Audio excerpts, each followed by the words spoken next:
आज हम लोग देखेंगे अविकारी शब्द। पिछले क्लास में भी देख चुके थे अविकारी शब्द क्या है, विकारी शब्द क्या है, ये हम लोग देख चुके थे। विकारी शब्द क्या होता है?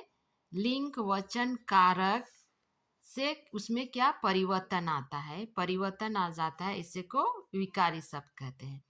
और ऐसे शब्द जिनमें वचन, लिंग तथा कारक के कारण कोई विकार नहीं आता है, विकार मतलब परिवर्तन नहीं आता है, उन्हें अविकारी शब्द कहते हैं। अविकारी शब्द में चाहे वचन, एक वचन, बहुवचन जो भी हो, कोई परिवर्तन नहीं होता है। लिंग में भी चाहे स्त्रीलिंग पुल्लिंग हो, अविकारी शब्द में कोई परिवर्तन नहीं होता है। कारक भी जो कुछ भी हो, लेकिन शब्द में परिवर्तन नहीं होता है, तो ऐसे शब्द को अविकारी शब्द कहते हैं। जैसे हम लोग यहाँ एग्जाम्पल में देखेंगे, रिया धीरे धीरे खा रही है। ये जो रेड कलर का लिखा हुआ है धीरे धीरे, स्त्रीलिंग है, लेकिन भी ये धीरे धीरे ही लिखा हुआ है। यहाँ पुरुष, यहाँ रोमी धीरे धीरे चढ़ रहा है, लेकिन यहाँ भी धीरे धीरे ही है, पुरुष के लिए भी धीरे धीरे।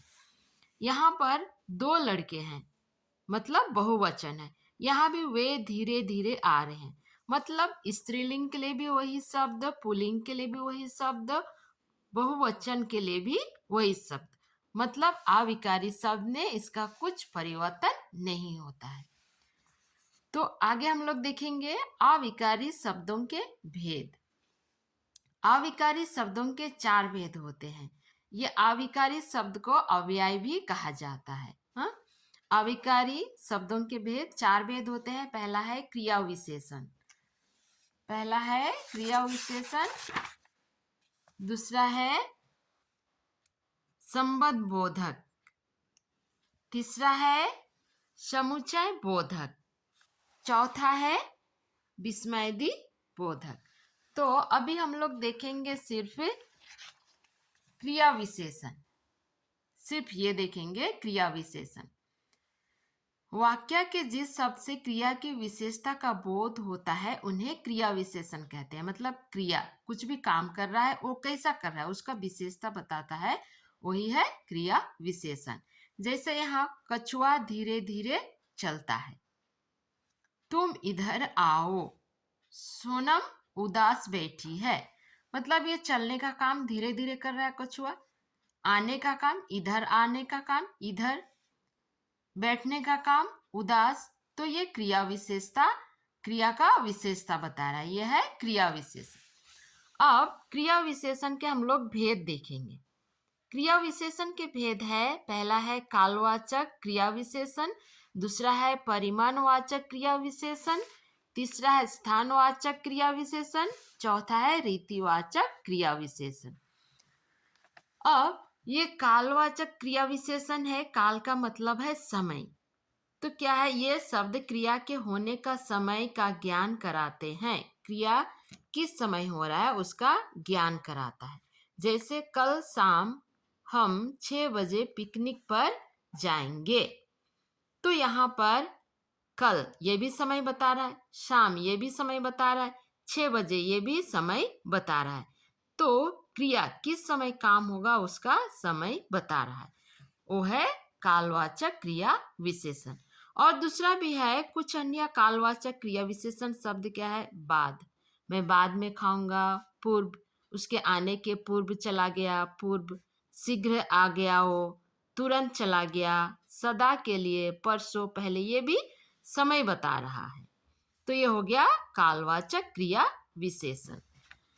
दूसरा है परिमाणवाचक क्रिया विशेषण। परिमाण मतलब ही है मात्रा, कितना परिमाण में, या ये शब्द क्रिया के परिमाण या मात्रा, नाप तौल का ज्ञान कराते हैं। जैसे है गिलास जूस से आधा भरा हुआ है, परिमाण बता रहा है आधा।